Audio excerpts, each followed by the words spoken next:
Cuando el coche se detiene frente a la colonia y las puertas se abren, nadie imagina que ese cuerpo arrastrado y ensangrentado que dejan sobre el polvo es el de José Merino, el hombre que muchos daban por muerto, el que había desaparecido del mapa cuando el peso de sus pecados y las mentiras de otros lo habían condenado al olvido. El sol de la tarde se filtra entre las nubes, tiñendo la escena con una luz dorada que no encaja con el dolor que se respira. Gaspar, que pasaba por allí con su bicicleta, frena en seco. Por un instante no lo reconoce. Solo cuando el hombre susurra con un hilo de voz el nombre de Cristina, el alma de Gaspar se encoge. «Dios mío», murmura, y corre hacia él. El rumor se extiende rápido por la colonia, como una corriente eléctrica que sacude a todos. En cuestión de minutos, Luz Borrell abre las puertas del dispensario y ve a Gaspar entrar con el cuerpo inerte de José en brazos. La sangre mancha su camisa, la respiración es débil, los ojos cerrados. Luz, que ya ha visto demasiadas heridas de guerra y demasiadas almas rotas, siente sin embargo que ésta tiene un peso distinto. Lo coloca sobre la camilla y pide compresas, agua, todo lo que pueda detener la hemorragia. En la confusión, apenas oye cuando Gaspar le dice que el hombre preguntó por Cristina de la Reina. En ese instante, el tiempo parece detenerse. «¿Cristina?», repite Luz, sí, no dejaba de repetir su nombre. Mientras tanto, en la fábrica, Cristina revisa algunos documentos en el pequeño laboratorio donde pasa la mayor parte del tiempo desde que decidió apartarse de los conflictos familiares. Su mente está lejos, perdida entre fórmulas y mezclas que le permiten no pensar en el vacío que dejó la muerte de Jesús y en el silencio tenso de Irene. Pero la paz se rompe cuando Gaspar, sudando y sin aliento, irrumpe en la habitación. «Cristina, tienes que venir conmigo. Ahora». Ella levanta la vista, confundida. «¿Qué pasa?». Él traga saliva. «Han encontrado a un hombre herido. Pregunta por ti. Se llama José». El frasco que sostiene Cristina cae al suelo, rompiéndose en 1000 pedazos, igual que el pulso que intenta mantener bajo control. El trayecto hacia el dispensario le parece interminable. Cada paso es un eco del pasado que había jurado no volver a escuchar. El nombre de José, que durante años había sido un fantasma, ahora vibra en su cabeza con una fuerza insoportable. Cuando entra en la sala, Luz la mira con una mezcla de alivio y advertencia. Está vivo, pero muy débil. Cristina da 2 pasos, titubea, y cuando sus ojos se encuentran con el rostro amoratado del hombre en la camilla, la voz se le quiebra. «Papá», apenas un susurro, pero suficiente para que José, entre sueños, intente mover los labios y responder. Irene entra segundos después, nadie la ha llamado, pero algo la ha arrastrado hasta allí. Tal vez el instinto o el miedo, o esa culpa que lleva semanas arañándole la conciencia. Cuando ve a José, el aire se le escapa del pecho. Su rostro palidece, y las manos le tiemblan como si sostuvieran el peso de todos los secretos que alguna vez intentó enterrar. «No puede ser», murmura. Pero lo es, José ha vuelto, y con él regresan todas las verdades que el tiempo quiso borrar. Luz las observa a ambas, comprendiendo que esa habitación es ahora una encrucijada entre pasado y redención. José abre los ojos lentamente. Su respiración es irregular, y en su mirada se mezclan la confusión y la memoria. «Cristina», la voz le sale ronca, casi imperceptible. Ella se acerca, le toma la mano, y siente como un torrente de emociones contenidas durante años la atraviesa.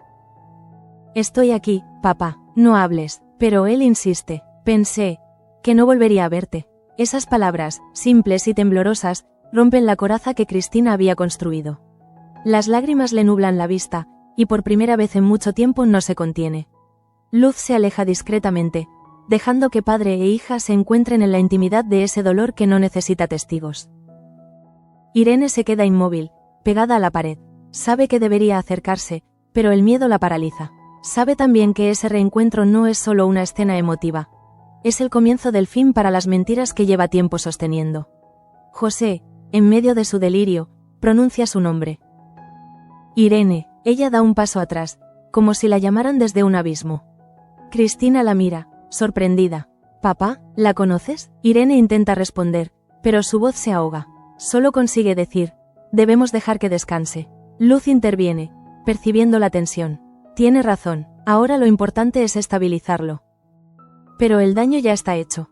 En ese breve intercambio, Cristina ha captado algo que no encaja. Hay una complicidad, una historia oculta entre su padre e Irene que no logra entender. Y aunque Luz intenta distraerla con indicaciones médicas, En su mente solo hay una pregunta: ¿por qué Irene? Horas más tarde, cuando José duerme y el dispensario se sumerge en un silencio frágil, Irene sale al patio. La brisa fría le despeina el cabello, y las sombras del atardecer le recuerdan todo lo que ha intentado olvidar. Digna le había advertido que el pasado siempre encuentra la forma de regresar, pero nunca pensó que lo haría de manera tan literal. José representa todo lo que quiso sepultar: las culpas compartidas, los silencios que mataron a Jesús, las decisiones que rompieron a su familia. Y ahora está aquí, respirando bajo el mismo techo, listo para arrancar las máscaras. En casa de los de la reina, la noticia del regreso se extiende como un trueno. Damián, que ha pagado caro el silencio, recibe la información de boca del sargento Zabalza, quien cumple su parte del trato y le entrega la prueba de vida. Está en la colonia, malherido, pero vivo. El rostro de Damián se tensa. Por un instante siente alivio, pero enseguida lo sustituye la angustia. Sabe que ese hombre, ese viejo conocido, puede arrastrar con su mera presencia todos los cimientos que aún quedan en pie. Gracias, sargento, dice con voz dura, intentando no mostrar el temblor en las manos. Pero Zabalza, con la sonrisa torva de quien sabe demasiado, añade: espero que el dinero llegue pronto, don Damián. No me gusta esperar, y se marcha, dejando tras de sí un silencio que huele a amenaza. Damián se queda solo, frente a la ventana. El recuerdo de Jesús lo golpea con fuerza. Si José ha vuelto, ¿hasta qué punto puede ocultar la verdad? ¿Qué pasará si Andrés o Marta descubren lo que realmente ocurrió aquella noche? Por primera vez en mucho tiempo, Damián siente miedo. Un miedo que no tiene que ver con la justicia ni con Dios, sino con el juicio implacable de su propia familia. Sabe que Digna está al límite, que su conciencia la ha estado empujando a confesar. Y con José vivo, esa confesión ya no será una elección, sino una inevitabilidad. Mientras tanto, Begoña observa a Andrés desde la ventana del salón. Lo ve pensativo, con la mirada perdida en el jardín. Él aún no sabe nada, y ella no se atreve a decirle que ha oído a Digna llorar en la capilla horas antes, murmurando el nombre de Jesús entre sollozos. La tensión en la casa es casi física, como una cuerda que amenaza con romperse. Begoña, que lleva dentro el peso de su embarazo, siente que cada respiración se mezcla con el miedo de que todo se derrumbe. Porque si la verdad sale a la luz, nada volverá a ser igual, ni los de la reina, ni los Merino, ni siquiera ella. Poco después, Luz sale del dispensario con el rostro cansado. Encuentra a Digna en la entrada, envuelta en su mantón, esperando noticias. No necesita palabras para entenderlo, Digna lo sabía. ¿Está vivo, verdad?, pregunta con voz quebrada. Luz asiente lentamente. Sí, y necesita descanso. Digna cierra los ojos, conteniendo un sollozo. Entonces, ya no hay escapatoria. Luz la mira con compasión. Nunca la hubo, Digna. Solo estabas retrasando el momento. Digna suspira, y con esa exhalación parece perder años de vida. Tengo que hablar con ellos. Todos merecen saberlo. Y se aleja, dejando a Luz con el peso de una certeza que presagia tormenta. El capítulo se va tiñendo de ese aire previo a las confesiones que cambian destinos. Nadie en la colonia duerme tranquilo esa noche. En la fábrica, Gabriel sonríe ante el caos que se aproxima. Para él, cada grieta en la familia de la reina es una oportunidad. Sabe que con José de regreso, Damián estará vulnerable, y es en esa debilidad donde planea clavar el golpe más certero. Pero ignora que el pasado, ese que tanto manipula a su antojo, también guarda trampas para los que creen poder dominarlo. Cuando la noche cae sobre la colonia, las luces de la casa de los Merino permanecen encendidas más tiempo del habitual. El aire huele a polvo y a vino agrio, mezcla del desorden interior de una familia que vive en vilo. Digna, sentada en su sillón de siempre, sostiene entre los dedos un rosario gastado. Las cuentas se deslizan una a una, como si con cada Ave María intentara borrar un pecado distinto. Pero hay culpas que no se disuelven con oraciones. Hay verdades que piden voz, no silencio. Y esta noche, por primera vez en muchos años, Digna sabe que no puede seguir callando. Sobre la mesa, el reloj marca las 11. Afuera, el viento golpea las contraventanas, y cada sonido parece un recordatorio del tiempo que se acaba. Luis ya se ha marchado a dormir, Luz aún no ha vuelto del dispensario, y en el silencio de la casa Digna siente el eco de los años que dejó pasar sin mirar a la cara a la verdad. Frente a ella, un retrato de Jesús con la sonrisa que ya casi ha olvidado. Perdóname, hijo, susurra, con la voz rota, por haber tenido miedo. En el mismo momento, en la casa de los de la reina, Andrés se pasea de un lado a otro del despacho, incapaz de concentrarse en los papeles que tiene frente a él. Hay una inquietud que no sabe explicar. Begoña, sentada en un sillón, observa su agitación con ternura y miedo. Sabe que algo se aproxima. Lo ve en su forma de respirar, en la tensión de sus manos. ¿Pasa algo?, pregunta ella suavemente. Andrés la mira, con los ojos cargados de pensamientos. No lo sé, pero siento que esta calma no es real. La llamada llega pocos minutos después. El sonido del teléfono rompe el aire como un trueno. Begoña se levanta y contesta. Es Digna, su voz tiembla, pero hay en ella una firmeza que asusta. Necesito veros, a los dos, esta noche, es importante. Begoña duda. ¿Pasa algo? Digna respira hondo. Sí, hija, es hora de hablar de Jesús. El nombre basta para que el silencio caiga sobre la habitación. Andrés, que escuchaba desde el otro extremo, siente que algo en su interior se contrae. Durante años ha vivido con esa sombra. La muerte de su hermano, el misterio que nunca se aclaró del todo, el dolor que su padre transformó en rabia y que él mismo intentó apagar con trabajo. Pero ahora, al escuchar la voz de su tía invocando ese nombre, sabe que lo que está por venir no será una simple charla de familia. Poco después, el coche de los de la Reina se detiene frente a la casa de los Merino. La calle está desierta, y el sonido de las ruedas sobre el empedrado parece resonar como un lamento. Begoña y Andrés bajan, se miran, y sin decir nada cruzan el umbral. Digna los espera junto a la chimenea, vestida de negro, el rostro surcado de arrugas que esta noche parecen más profundas. Gracias por venir, dice, intentando sonreír, pero sus ojos traicionan la angustia. Si os he llamado es porque no quiero que la verdad me sobreviva. Andrés se sienta lentamente. Tía, ¿de qué hablas? Digna se pasa una mano por el rostro, como si necesitara valor para sostener la mirada. De tu hermano, de lo que ocurrió la noche en que murió Jesús. La voz se le quiebra. Begoña se queda inmóvil, las manos entrelazadas sobre el regazo. Andrés, en cambio, se inclina hacia adelante. ¿Qué sabes, tía? Mi padre siempre dijo que fue un accidente. Digna asiente lentamente. Eso fue lo que nos hizo creer. Pero no fue un accidente, Andrés. Fue una tragedia que se podría haber evitado. El aire parece espesarse. El tic-tac del reloj se vuelve insoportable. Begoña, con los ojos empañados, susurra. Por favor, díganos la verdad. Digna respira con dificultad, pero continúa. Aquella noche, Jesús vino a verme. Estaba desesperado. Había discutido con tu padre, Damián. Me dijo que había descubierto algo grave, sobre los negocios de la fábrica. Me suplicó que lo ayudara a convencer a Damián de detenerlo todo, de no firmar un acuerdo con los americanos. Yo le prometí que hablaría con él, pero no llegué a tiempo. Andrés se pone de pie. ¿A tiempo para qué? Digna baja la mirada. Jesús volvió a la fábrica. Damián lo siguió. Discutieron, y cuando las cosas se descontrolaron, hubo un golpe. Un golpe que tu padre nunca quiso dar, pero que cambió todo. Begoña siente que el suelo se le hunde bajo los pies. ¿Estás diciendo que Damián? Digna levanta la vista, con lágrimas en los ojos. Sí, hija, no fue intencional, pero sí, él lo empujó. Y Jesús cayó, golpeó la cabeza. Cuando lo encontraron, ya era tarde. El silencio posterior es insoportable. Solo se oye el crujido de la leña. Andrés da un paso atrás, como si necesitara distancia para digerir las palabras. No puede ser. Digna asiente, llorando. Él lo ocultó todo. Me lo confesó aquella misma noche. Me juró que lo haría pasar por un accidente para protegeros, para no destruir la familia.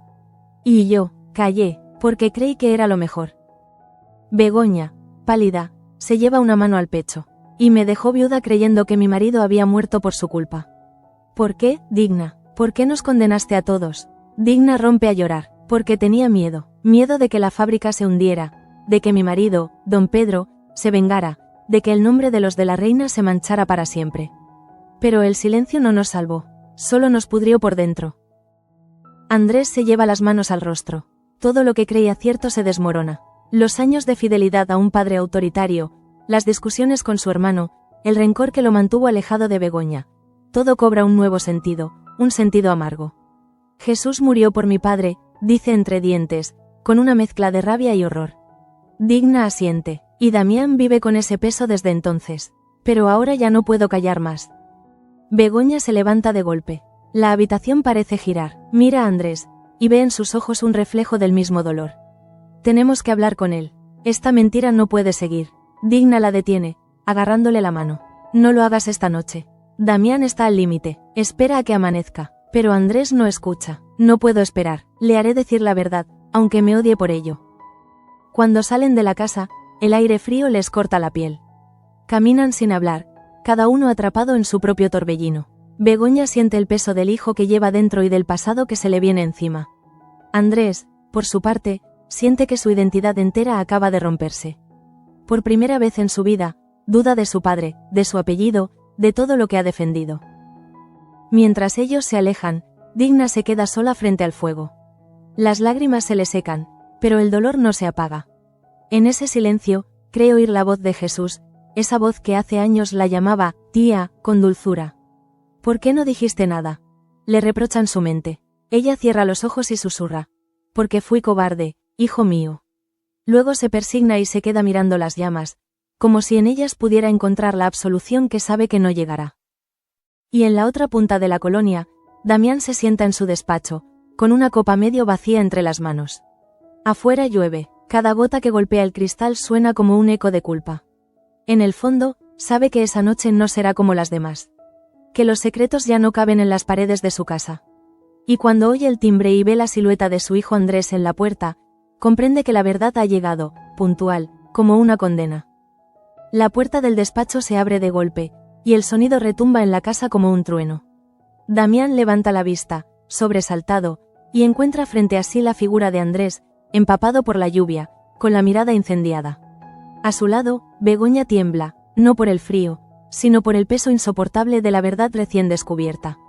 Tenemos que hablar, dice Andrés, con la voz firme pero quebrada. Damián lo observa en silencio. Hay en ese gesto algo más que sorpresa. Hay el presentimiento de que todo lo que ha callado durante años está a punto de estallar. ¿Qué ocurre, hijo? Intenta preguntar, fingiendo calma, pero Andrés no le da tiempo. No me llames hijo hasta que seas capaz de mirarme a los ojos y decirme que no mataste a Jesús. La copa de vino se le cae de las manos a Damián, estrellándose contra el suelo. Por un instante, nadie se mueve, solo el sonido del cristal roto llena la habitación. ¿Quién te ha dicho eso? Murmura, sabiendo de antemano la respuesta. Digna, responde Andrés sin titubear, y sé que no mentiría con algo así. Damián se pasa la mano por el rostro, intentando ganar tiempo, pero el silencio de Andrés lo obliga a hablar. Fue un accidente, murmura, casi en un suspiro. Tu hermano y yo discutimos. Perdiste el control, ¿verdad? Interrumpe Andrés, dando un paso adelante. No, intenta justificarse, pero la voz se le rompe. Discutimos por la fábrica, por su obsesión con cambiar las cosas, por ese maldito contrato con los americanos. Me desafió, me gritó que yo había destruido lo que nuestro padre construyó. Y entonces, lo empujé, no quise hacerlo, Andrés. No fue intencionado. El joven lo mira con un vacío imposible de describir. Durante toda su vida, Andrés había creído que el peor enemigo de su familia era el destino, no su propio padre. Pero ahora, frente a la evidencia, entiende que todo lo que había idealizado, la fuerza, la autoridad, la rectitud de Damián, no eran más que disfraces para ocultar el miedo y la culpa. Y después lo ocultaste, dice, con la voz contenida. Hiciste que todos creyéramos que fue un accidente, que Jesús, que mi hermano. Damián lo interrumpe, con un tono suplicante, lo hice para protegeros. Pero esa excusa, que años atrás tal vez hubiera funcionado, ahora suena hueca, insoportable. ¿Protegernos? Nos mentiste, me hiciste odiarlo, me hiciste creer que Jesús era un rebelde, un traidor, mientras tú te callabas la verdad. Las palabras de Andrés son cuchillos. Damián intenta acercarse, pero él retrocede. No te atrevas a tocarme. Begoña, entre lágrimas, se cubre el rostro.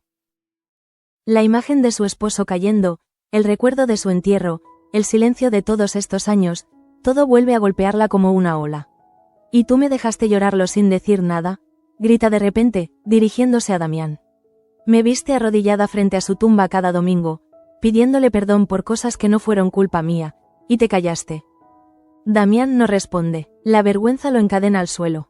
Por primera vez, el hombre que siempre había controlado cada palabra, cada gesto, se ve reducido a un espectro de sí mismo.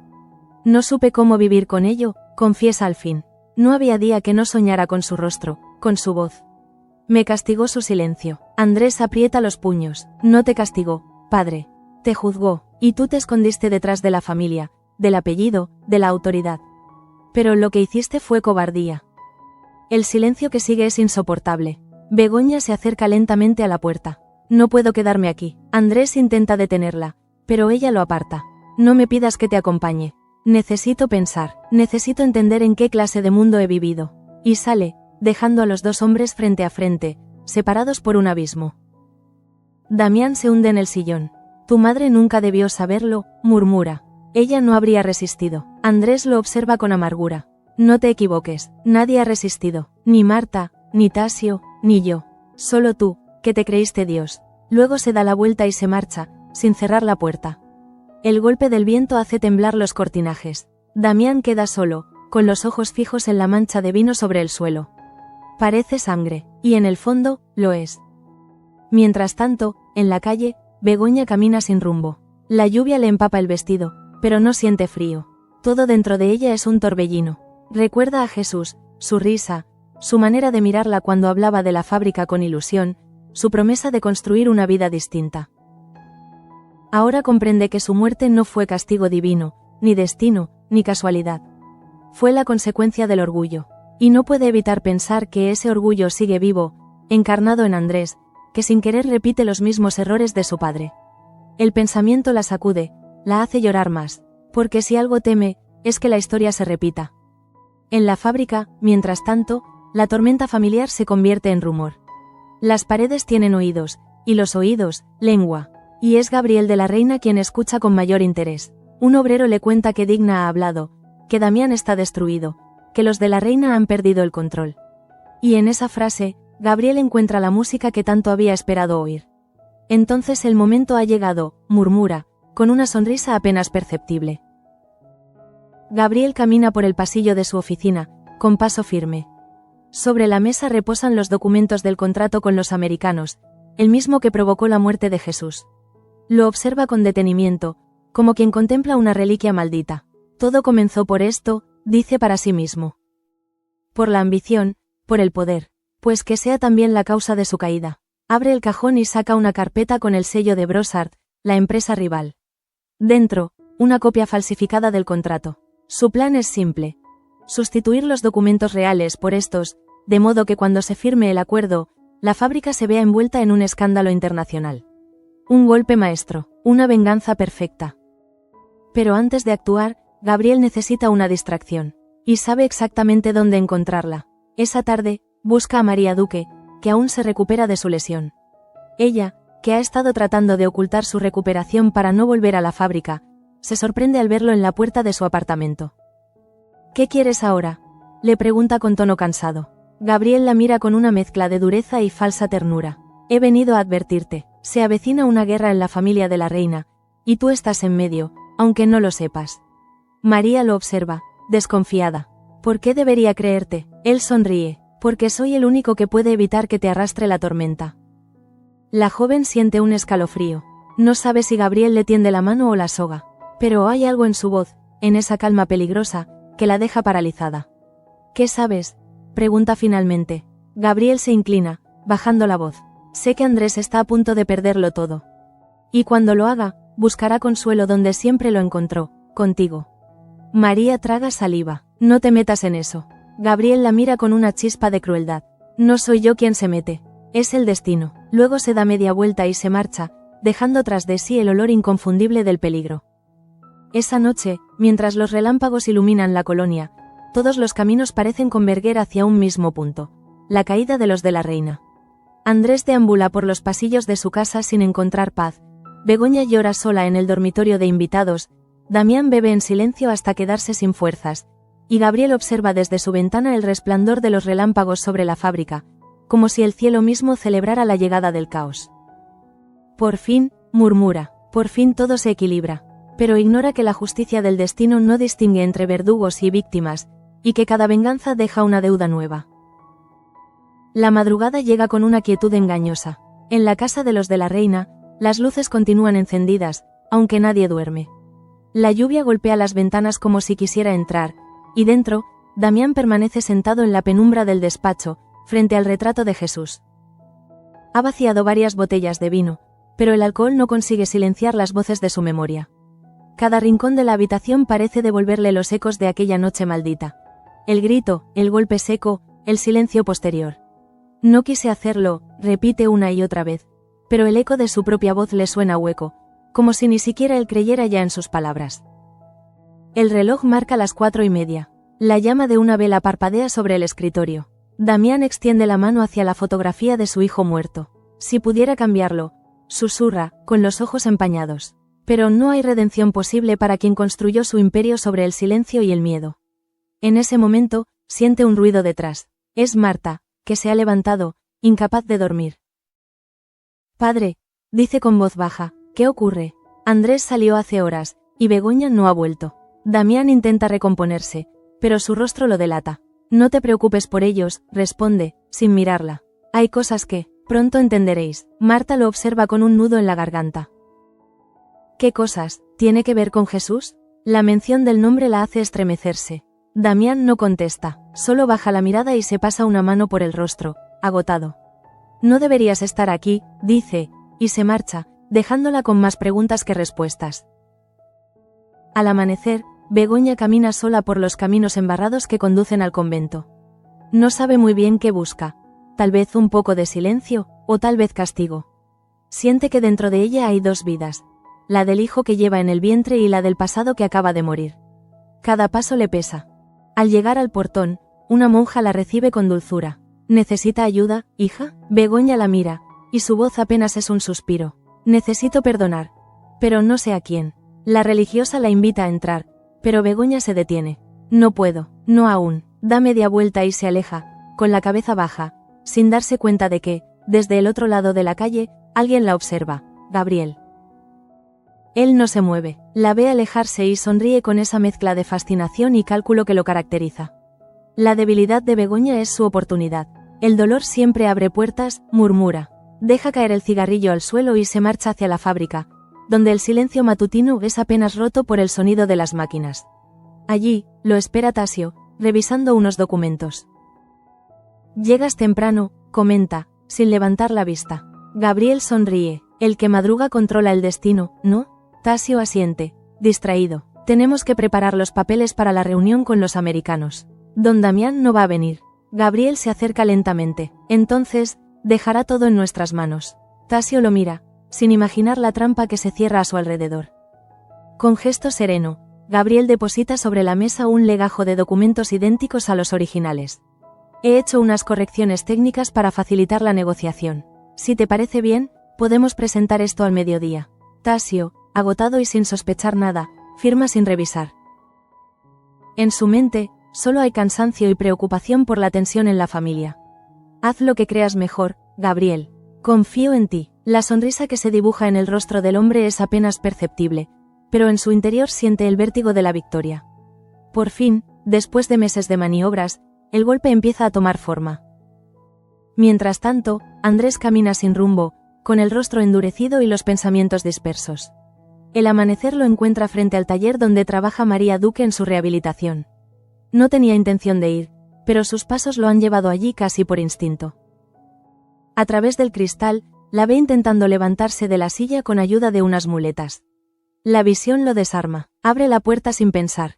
Ella se gira, sorprendida. «Andrés, ¿qué haces aquí?». Él no responde de inmediato. Solo la observa, como si necesitara asegurarse de que sigue siendo real, de que todavía hay algo puro en medio de tanta oscuridad.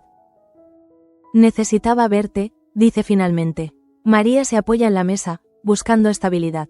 «No deberías». «Lo sé», responde él, acercándose un paso más. «Pero no puedo evitarlo». Ella lo mira con una mezcla de ternura y rabia. «¿Qué te ha pasado?». Andrés vacila. Luego habla con voz baja. «He descubierto algo que lo cambia todo». María lo invita a sentarse. «¿Tu padre?». Él asiente. «Mató a mi hermano». La frase se le quiebra en los labios. María lo observa, en silencio, y luego le toma la mano. «No sé qué decir». Andrés sonríe amargamente. «No digas nada, no hay palabras para eso». Por un instante, el mundo se detiene. La cercanía entre ellos, que tantas veces había sido una tentación, ahora se convierte en refugio. María siente el peso de la mirada de Andrés y, sin poder evitarlo, lo abraza. No hay deseo en ese gesto, sino una necesidad desesperada de sentirse vivo, de no naufragar en la soledad. Todo se derrumba, murmura él. Y no sé si quiero reconstruirlo. Ella le acaricia el rostro. A veces hay que dejar que algo muera para que nazca otra cosa. Pero ambos saben que están cruzando una línea peligrosa, una que podría tener consecuencias devastadoras. De regreso en la fábrica, Gabriel observa desde su despacho a Tasio firmar los últimos papeles. La trampa ya está tendida. Solo necesita tiempo para que la marea haga su trabajo. En su mente, repasa el plan. Los documentos falsos provocarán que el acuerdo con los americanos se anule, dejando a la familia en bancarrota y a él como el único capaz de mantener la empresa a flote. Así se paga la arrogancia, se dice. Pero lo que no sabe es que la suerte nunca favorece al que se cree dueño de todo. Esa tarde, Luz llega a casa agotada. Ha pasado el día cuidando a José, que continúa en estado delicado. Cuando entra en el comedor, encuentra a Digna sentada frente al reloj, con los ojos enrojecidos. ¿Les dijiste la verdad?, pregunta la mujer, sin rodeos. Digna asiente, con un hilo de voz. Sí, y he destruido a mi familia. Luz se sienta a su lado. No la destruiste tú, fue la mentira. Pero Digna niega con la cabeza. No, fui yo por callar tanto tiempo. El silencio también mata, Luz. Luego se levanta, como si un impulso repentino la empujara. Tengo que verlo, tengo que hablar con Damián. Luz intenta detenerla. No es el momento, está alterado, pero Digna ya está en la puerta. Precisamente por eso, si no lo hago ahora, no lo haré nunca. Su figura se pierde en la oscuridad, y el sonido de la puerta al cerrarse resuena en toda la casa. En ese mismo instante, Damián, aún sentado en su despacho, siente un presentimiento. Levanta la vista hacia la ventana. La lluvia ha cesado, pero el aire sigue cargado, denso. Y cuando oye los pasos de Digna en el pasillo, sabe que la tormenta que comenzó con una confesión aún no ha terminado. La mujer entra, sin pedir permiso. Su rostro, demacrado por el llanto, no inspira compasión, sino determinación. No vine a reprocharte nada, Damián, comienza. Vine a decirte que ya no puedo protegerte. Él la observa, cansado. No necesito que me protejas. Sí, sí lo necesitas, replica ella. Porque toda tu vida ha sido una máscara, y cuando caiga, no sabrás quién eres. Damián se levanta con dificultad. No entiendes nada, Digna. Todo lo que hice fue por la familia. No, lo interrumpe ella. Lo hiciste por ti, por tu orgullo, por miedo a que el mundo te viera débil. El intercambio es áspero, doloroso. Dos viejos cómplices enfrentados por la verdad que los unió y los destruyó. Jesús no merecía ese final, dice Digna, entre lágrimas. Y tú lo sabías. Damián desvía la mirada. Lo amaba como a un hijo. Entonces debiste amarlo lo suficiente para decir la verdad. El silencio que sigue es absoluto. Solo el sonido del viento colándose por las rendijas rompe la escena. Digna da un paso atrás. No volveré a callar por ti. Y se marcha. Damián intenta seguirla, pero se detiene en el umbral, sin fuerzas. Cuando se queda solo, susurra. No hay castigo peor que vivir sabiendo que todo lo que toqué lo destruí. Y esa frase, dicha apenas en un hilo de voz, parece sellar su destino. Mientras tanto, en el otro extremo de la colonia, Gabriel sale de la fábrica con el rostro sereno.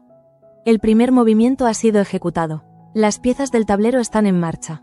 Pero lo que ignora es que la confesión de Digna no solo ha roto a los de la reina, sino que también ha reavivado una memoria peligrosa en Irene, que al ver a José despertar en el dispensario, teme que su propio secreto, el que la une al hombre en la camilla, salga a la luz antes de tiempo.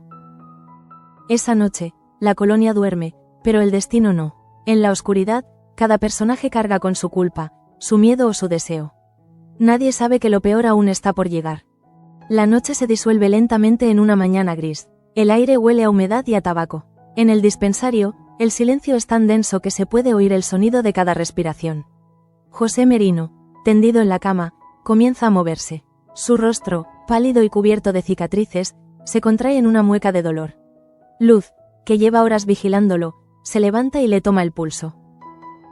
Está reaccionando, murmura. En ese momento, Cristina entra con una taza de café en las manos, y cuando ve que su padre abre los ojos, el corazón se le detiene.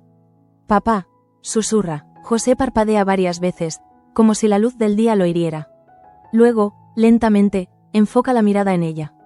«Estás viva», dice con voz ronca, quebrada por la emoción y el esfuerzo. Cristina le aprieta la mano, sintiendo la fuerza temblorosa de un hombre que ha vuelto del infierno. «Tú también», responde con una sonrisa temblorosa. Irene, que estaba al fondo de la sala, se congela. No esperaba ese despertar tan pronto. Cada palabra que José pronuncie puede ser una amenaza, un espejo que devuelva lo que lleva años escondiendo. ¿Dónde estoy?, pregunta él. Luz interviene suavemente. En la colonia. Te trajeron malherido. Estás a salvo. José asiente con dificultad. No lo estoy hasta que sepa la verdad. Cristina frunce el ceño. ¿Qué verdad? José la mira, con una mezcla de ternura y remordimiento. Sobre tu madre, sobre todo lo que pasó con los de la reina. Irene cierra los ojos, como si quisiera desaparecer. Pero ya es tarde. Papá, no hables ahora, necesitas descansar. José se incorpora con un esfuerzo sobrehumano. No más silencios, hija. He callado demasiado tiempo. Las palabras resuenan como campanas de juicio. Luz se aparta discretamente, sintiendo que está presenciando algo demasiado íntimo, demasiado doloroso. Cristina, desconcertada, lo observa. ¿Mi madre? Papá, ¿qué tiene que ver ella con todo esto? José se vuelve hacia Irene. Díselo tú. El tono no es de rencor, sino de resignación. Irene, con el rostro tenso, da un paso adelante. José, por favor, pero él la interrumpe. Basta, Irene. Ya no hay nada que esconder. No después de lo que vi antes de caer. Cristina mira a ambos, alternando la mirada.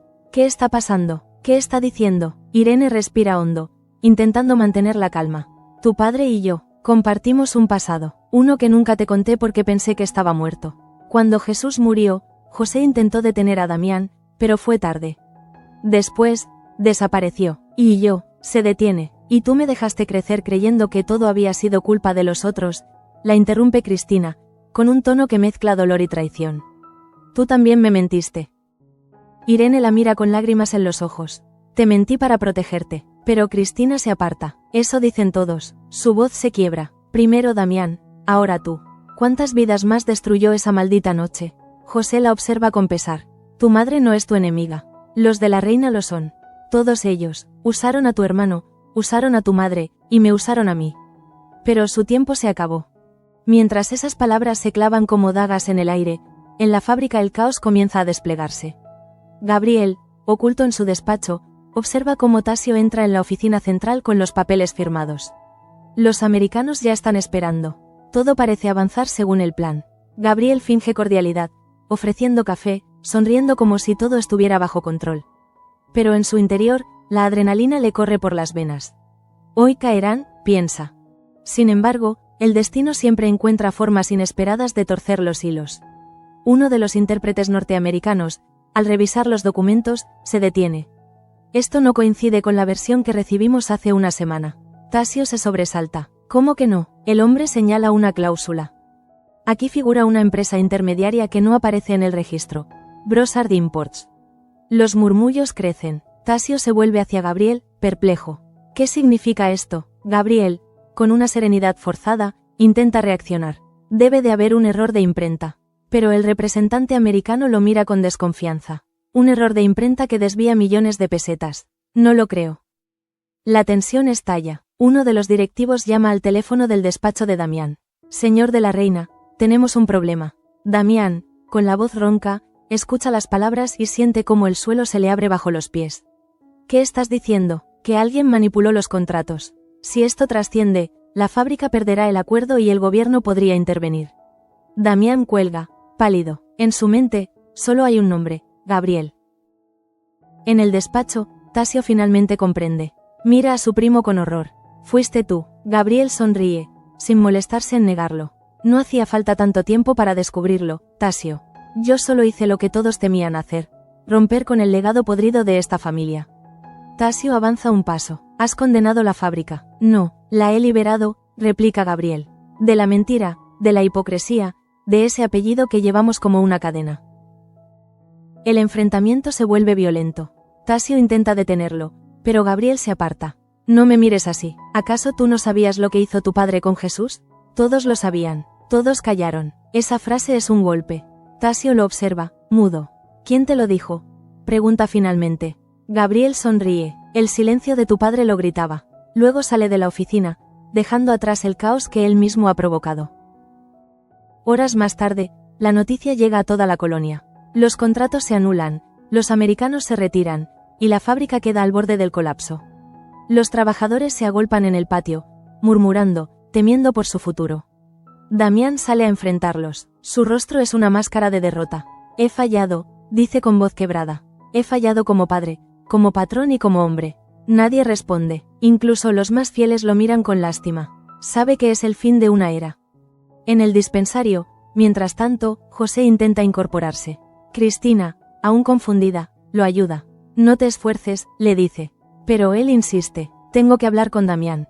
Irene se interpone. No lo hagas, no en tu estado. Es ahora o nunca, responde él. Y antes de que nadie pueda detenerlo, sale. La escena siguiente es el clímax silencioso del capítulo. En la fábrica vacía, José entra con paso inseguro. Damián está solo, mirando las columnas de humo que salen de las chimeneas. Vaya, murmura, sin girarse. Hasta los fantasmas regresan cuando huelen sangre. José avanza unos pasos. No soy tu fantasma, soy tu espejo. Damián se gira lentamente. Los dos hombres se miran, y por un momento el tiempo se detiene. Todo lo que tocamos se corrompe, Damián. A ti te devoró el poder. A mí, la culpa. El silencio que sigue es pesado. Damián baja la mirada. Nunca quise matarlo. José asiente. Y yo nunca quise volver. Pero aquí estamos, pagando el precio de lo que callamos. Se acercan. No hay violencia, ni gritos. Solo dos hombres viejos enfrentando sus ruinas. No hay salvación para mí, dice Damián. Quizá no, responde José. Pero aún puedes decir la verdad. Y por primera vez, Damián lo hace. Lo dice todo. El empujón, el miedo, la mentira, la vida entera construida sobre un crimen. Cuando termina, el amanecer asoma por las ventanas rotas. José asiente, con una mezcla de alivio y tristeza. Ya está, dice. Ahora los muertos pueden descansar. Damián lo observa. ¿Y los vivos? José sonríe con amargura. Nosotros no tenemos ese privilegio. Cuando José se va, Damián se queda solo, mirando cómo la luz entra en la fábrica vacía. En el silencio, se oye su respiración entrecortada, y luego una frase apenas audible. Jesús, perdóname. En el exterior, Cristina observa desde lejos a su padre caminando bajo la luz tenue. Irene la alcanza, intentando hablar, pero ella la detiene. No digas nada. Hoy, por primera vez, entiendo lo que significa el silencio. Luego se marcha, sin mirar atrás. Mientras tanto, Gabriel se encierra en su despacho, revisando las consecuencias de su jugada. La fábrica está en ruinas, pero su plan ha funcionado. Sin embargo, en su rostro no hay victoria, sino una sombra. Ha conseguido destruir a los de la reina, sí, pero en el fondo siente un vacío. Se sienta frente a la ventana y observa la colonia. Los monstruos que combatimos acaban pareciéndose a nosotros, murmura. Y por primera vez, duda. La cámara simbólica del relato se aleja lentamente. Damián solo en la fábrica, Begoña rezando en el convento, Andrés en el taller junto a María sin saber si lo que siente es amor o culpa, José regresando a la cama con el cuerpo roto pero el alma en paz. Todo parece suspendido, como si el mundo contuviera la respiración antes del siguiente golpe. El capítulo cierra con una imagen poderosa. La fábrica de la reina al amanecer, con el humo dispersándose entre la niebla y un silencio sepulcral cubriendo la colonia. Y una frase en la voz de Digna, que resuena como eco moral de todo lo ocurrido. El silencio fue nuestra herencia. Y hoy, por fin, hemos aprendido cuánto cuesta romperlo.